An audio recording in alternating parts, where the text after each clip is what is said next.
اللهم صل على سيدنا مولانا محمد وعلى آل سيدنا مولانا محمد। কুরআনুল কারীম আল্লাহ তাআলা সূরা ফুরকানের 63 নম্বর আয়াতে আল্লাহ তাআলা বলেছেন, বিসমিল্লাহির রহমানির রহিম ওয়া ইবাদুর রহমানিল্লাযীনা ইয়ামশুনা আলাল আরদি হাওনা। বলে সুবহানাল্লাহ।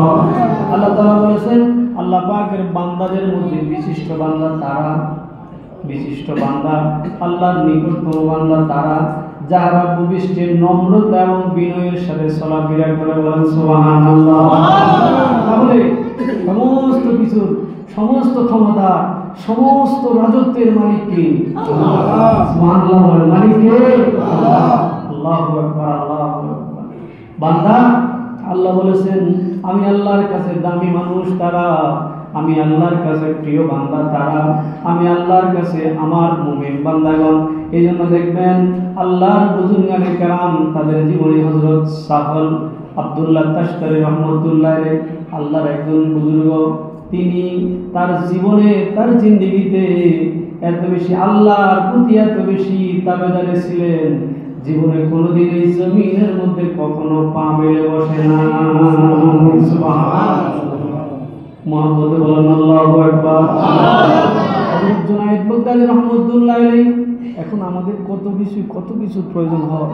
হযরত জুনায়েদ বাগদাদী রাহমাতুল্লাহ আলাইহি একদিন তিনি তার চোখে অসুখ হলো, চোখে পীড়া হলো। তিনি কি করলেন? ডাক্তারের কাছে গেলেন। ডাক্তার ছিল অগ্নি উপাসক, অর্থাৎ ভিন্নধর্মী। ডাক্তার বলল, হুজুর আপনি জুনায়েদ বাগদাদী, আপনার চোখের রোগ ভালো হবে, একটা কাজ করতে হবে। কয়টা কাজ? একটা কাজ করতে হবে, অর্থাৎ আপনার চোখে আর কোনোদিন আপনার চোখের মধ্যে পানি লাগাতে পারবো। যতদিন পর্যন্ত আপনার চোখের রোগ ভালো না হবে ততদিন চোখে পানি লাগানো যাবে না। জুনায়েদ বাগদাদী চিন্তায় পড়ে গেলেন, আরে আমি ওযু করতে হবে। কি করতে হয়? ওযু করতে হবে, কারণ আমরা মুসলমান। কারণ আমরা কি? বলেন না, কারণ আমরা কি? মুসলমান। মুসলমানের মধ্যেও আবার তো কত রকমের ভাগ। এখন মুসলমানের মধ্যেও কি কত রকমের ভাগ। একদল নবীকে মানে, আরেকদল নবীকে ঠিক মতো মানে না। মুখ দিয়ে বলে মানে, আসলে বাস্তবে কি মানে না। একদল আউলিয়া কেরামকে মানে, আরেকদল আউলিয়া কেরামকে মানে না। প্রিয় হাজিরিন, তো হযরত জুনায়েদ বাগদাদী রাহমাতুল্লাহ আলাইহি ভাবলেন, চিন্তায় পড়ে গেলেন, কি বললো আমি আজকে ওযু করতে পারবো না। ওযু না করলে আমি নামাজ পড়বো কি করে? ওযু না করলে আমি নামাজ পড়বো কি করে? এখন আমাদের যদি বলে তো আমরা তো হাই শুকরিয়া আলহামদুলিল্লাহ, নামাজ তো পড়াই লাগলো না। বলেন কি? নামাজ তো পড়াই লাগলো না, অসুবিধা কি? আল্লাহ যে যার মর্যাদা আল্লাহর কাছে যত বেশি, সে তত বেশি কষ্ট করেছেন, তত বেশি ইবাদত করেছেন, তত বেশি আল্লাহর প্রেমিক হওয়ার জন্য সাহাবাই কেরাম, তাবেঈন, আকাবেরে কেরাম, বুজুর্গানে কেরাম, তাদের জীবনে দেখেন তারা কত কষ্ট করতেছেন। এখন আমরা বলি, কি বলি? হায় হায় আফসোস। জুনায়েদ বাগদাদী রাহমাতুল্লাহ আলাইহি বলেন, হুজুর বললেন যে আমার যদি অবস্থা হয় যে আমি ওযু করা লাগবে না, আর ওযু না করলে যদি চোখের মধ্যে পানি লাগায় তাহলে আমার রোগ ভালো হবে না, রোগ কি ভালো হবে না। জুনায়েদ বাগদাদী রাহমাতুল্লাহ আলাইহি চলে গেলেন, ডাক্তারের কথা আমার শোনার দরকার নেই, ডাক্তারের কথা আমার শোনার দরকার নেই। জুনায়েদ বাগদাদী রাহমাতুল্লাহ আলাইহি চলে গেলেন, গিয়ে রাত্রিবেলায় ঠিক সেই সময় তিনি ওযু করলেন। ওযু করে তিনি এশার নামাজ পড়লেন, নফল নামাজ পড়লেন। নফল নামাজ পড়ে তিনি ঘুমিয়ে গেলেন।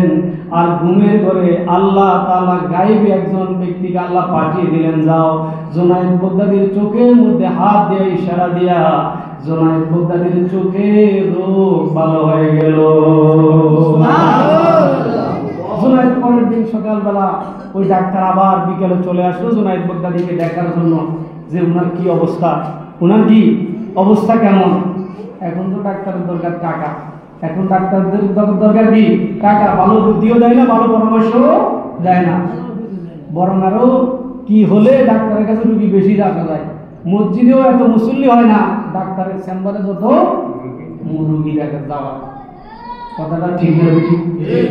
বলেন না ঠিক না বেটি? কারণ কি জানেন, আমাদের দেশের আমরা বেশি অধিকাংশ মুসলমান আমরা এখন ফজরের সময় ঘুম থেকে উঠি না। আল্লাহ রসুল করিম সাল্লাল্লাহু আলাইহি সাল্লাম সাহাবাই কারামদের, আল্লাহ রসুলের সাহাবাই কারামদের, মুমিনদের রোগ না হওয়ার, রোগ শারীরিক এই রোগ না হওয়ার একটা মূল কারণ হাদিস শরীফের মধ্যে উল্লেখ করেছেন যে আমার সাহাবাই কারামদের অধিকাংশই তাদের রোগ বালা মুসিবত হতো না। এর মূল একটা কারণ হলো আমার সাহাবারা রাতের গভীরে উঠে তারা তাহাজ্জুদের নামাজ পড়ে জিকিরে বসতো, তারা ফজরের নামাজ আদায় করতেন। এটাই কারণ সুবহে শামস কো হাওয়া লা করু কিয়ামে দাওয়া, সকালবেলার হাওয়া, সকালবেলার বাতাস, এটা লক্ষ কোটি রুপির লক্ষ কোটি ও রোগের ওষুধ। বলেন না সুবহানাল্লাহ। সাহাবায়ে কেরামের রোগ কম হতো, সাহাবায়ে কেরামের রোগ কম হতো। এই জন্য ঘটনাটা আরেকদিন বলবো। আল্লাহর একজন বুজুর্গের কাছে এক ব্যক্তি প্রশ্ন করলেন, হুজুর, হযরত হাতেম আসর রহমতুল্লাহ আলাইহির কাছে এক ব্যক্তি প্রশ্ন করলেন, প্রশ্নের জবাব দিলেন। তো আমি বলতে চেয়েছিলাম যে আমরা সবাই মুসলমান। বলেন আমরা সবাই কি মুসলমান?